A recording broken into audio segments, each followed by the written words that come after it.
नमस्कार आदाब दोस्तों। तो चलिए आज हम फिर लाए हैं देश दुनिया की तमाम छोटी बड़ी ब्रेकिंग न्यूज़। तो खबरों को स्टार्ट करने से पहले आपसे छोटी सी रिक्वेस्ट है दोस्तों, अगर चैनल पर नए हैं तो चैनल को सब्सक्राइब करें, नोटिफिकेशन को ऑन करें और वीडियो को लाइक करें, अपने दोस्तों के साथ ज़्यादा से ज़्यादा शेयर करें। तो आज की सबसे पहली और बड़ी खबर में आपको बताएंगे दोस्तों, उत्तर प्रदेश विधानसभा चुनाव में भारतीय जनता पार्टी के मुकाबले करारी हार का सामना करने वाले समाजवादी पार्टी के अध्यक्ष ने ईवीएम को लेकर वायरल वीडियो को लेकर सवाल खड़ा किया है। उन्होंने सुप्रीम कोर्ट और राष्ट्रपति से संज्ञान लेकर सुरक्षा देने की मांग की है। अखिलेश यादव ने ट्वीट किया कि ईवीएम के बदले जाने को लेकर एक चुनाव अधिकारी किसी से बात की जो ऑडियो रिकॉर्डिंग सोशल मीडिया पर चल रही है। मां उच्चतम न्यायालय और राष्ट्रपति महोदय उसका संज्ञान ले व सरकार संबंधित व्यक्ति को तुरंत संपूर्ण सुरक्षा दे।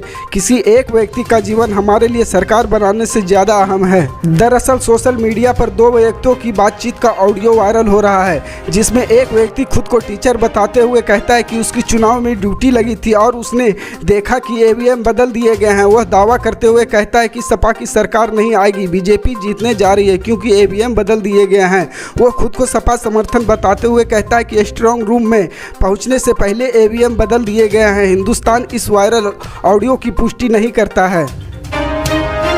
मुरादाबाद में मुस्लिम मतों के ध्रुवीकरण की वजह से समाजवादी पार्टी ने जिले में अपना किला और मजबूत कर लिया है। पिछले बार जिले की 6 सीटों में से समाजवादी पार्टी को जहां 4 पर ही जीत मिली थी, वहीं इस बार सपा ने 5 सीटों पर अपना परचम लहराया। इकलौती नगर विधानसभा सीट ही भाजपा के खाते में आ सकी। इस सीट पर भी भाजपा को बेहद कड़ी टक्कर मिली। दूसरी ओर नगर विधानसभा सीट पर भाजपा की जीत एक बड़ा कारण AIMIM चीफ असदुद्दीन ओवैसी भी रहे। ओवैसी ने मुरादाबाद नगर विधानसभा क्षेत्र में अपनी रैली के जरिए मुस्लिम मतदाताओं को आकर्षित करने का भरकस प्रयास किया था। इसका नतीजा यह रहा कि नगर विधानसभा सीट पर AIMIM प्रत्याशी वकील रशीद को 2661 वोट मिले, जबकि सपा प्रत्याशी यूसुफ खान को प्रत्याशी रितेश गुप्ता ने सिर्फ 782 मतों से हराया। कुल मिलाकर भाजपा की जीत में कहीं न कहीं मुस्लिम वोटों के बंटवारे की भी अहम भूमिका रही।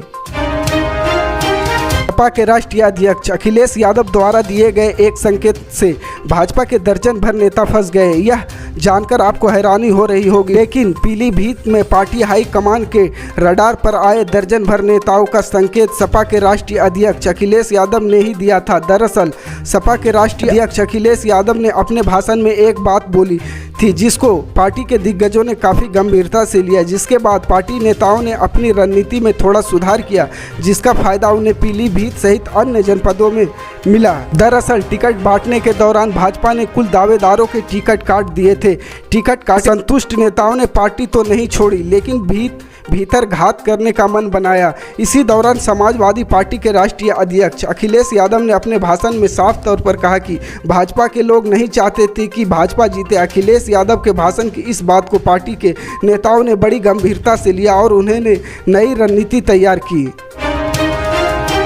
सीमाऊ विधानसभा सीट से तीसरी बार विधायक बने सपा के इरफान सोलंकी ने पहले ही राउंड से बढ़त बनाते हुए भाजपा के प्रत्याशी सलील बिश्नोई को उभरने नहीं बढ़ने दिया। अंतिम चक्र तक बरकरार रखते हुए सीमाऊ सीट फिर से सपा की झोली में डाल दी। सपा के गढ़ को ढहाने के लिए भाजपा ने ऐन चुनाव के वक्त संगठन के गद्दावर नेता को मैदान में लाकर चुनाव को दिलचस्प बना दिया था। भाजपा ने तगड़ी टक्कर भी दी, पर हर चक्र में साइकिल आगे बनी रही। कांग्रेस और बसपा के प्रत्याशी 4 अंक में ही सिमट गए और जमानत तक नहीं बचा पाए। जीत का प्रमुख कारण मुस्लिम वोटों का सपा के पक्ष में एक साथ गिरना है। क्षेत्र के प्रमुख पूजा स्थल वनखेश्वर मंदिर का सुंदरीकरण भी इरफान की जीत की आधार पर बन गया। पहले ही राउंड में सपा ने भाजपा से 3005 वोटों की बढ़त ली। पहले चक्र में सपा को 5467 और भाजपा को 2462 वोट मिले। यह सिलसिला चलता रहा। 10वें चक्र में सपा व भाजपा के बीच वोटों का अंतर 32,082 पहुंच गया।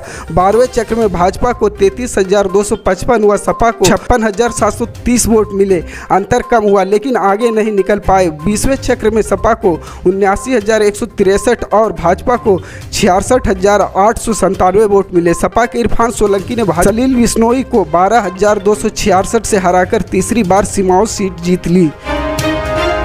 उत्तर प्रदेश में विधानसभा चुनाव के परिणाम आने के बाद अब विधान परिषद स्थानीय निकाय चुनाव होने हैं। इसके कारण प्रदेश में अभी 13 अप्रैल तक आचार संहिता लागू रहेगी। पहले विधानसभा चुनाव के साथ ही विधान परिषद के भी चुनाव होने थे, लेकिन राज्य निर्वाचन आयोग के बाद में विधान परिषद चुनाव के लिए नया कार्यक्रम जारी किया। 9 अप्रैल को दोनों चरण का मतदान होगा, जबकि 12 अप्रैल को मतगणना के बाद परिणाम आएंगे। उत्तर प्रदेश में विधान परिषद स्थानीय निकाय चुनाव की प्रक्रिया 15 मार्च को प्रारंभ होगी। विधान परिषद के स्थानीय अधिकारी क्षेत्र की 36 सीटों पर 15 मार्च से चुनाव प्रक्रिया शुरू होगी। पहले यह चुनाव विधानसभा चुनाव के साथ ही करवाने का कार्यक्रम तय हुआ था।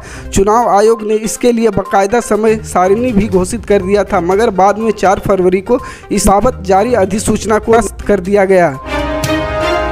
मेरठ में हस्तियानपुर विधानसभा क्षेत्र से सपा प्रत्याशी योगेश वर्मा ने अपनी हार का कारण पार्टी के अंदर भीतर घात करने वालों को बताया है। मतगणना के अगले दिन ANI को दिए गए इंटरव्यू में उन्होंने कहा कि यह जय चंदों की वजह से चुनाव हारे हैं। जिन लोगों को पार्टी की तरफ से टिकट नहीं मिला वो हार का कारण है। जिन लोगों को टिकट नहीं मिला उन लोगों ने अंदर विरोध कर दिक्कत पैदा की। योगेश वर्मा ने कहा कि चुनाव के तुरंत बाद पूरे 1 महीने तक EVM और स्ट्रांग रूम की चौकसी की, वह यह चुनाव जीतकर हारे। योगेश वर्मा ने कहा कि पार्टी राष्ट्रीय अध्यक्ष अखिलेश यादव को भीतर घात की यह जानकारी दी जाएगी। पार्टी के कुछ नेताओं व कार्यकर्ताओं ने सिखावल खास भाजपा प्रत्याशी मंदिर पाल सिंह को हराने के लिए भीतर घात किया है।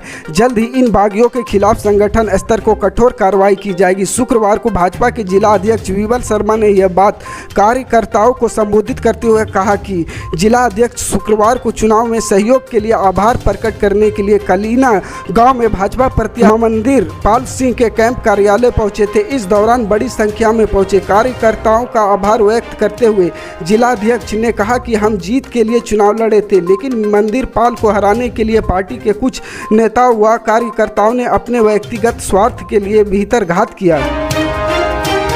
पल पल की अपडेट जानने के लिए जुड़े रहे हमारे स्टार न्यूज़ के साथ। मिलते हैं अगली बड़ी खबर में, तब तक के लिए जय हिंद।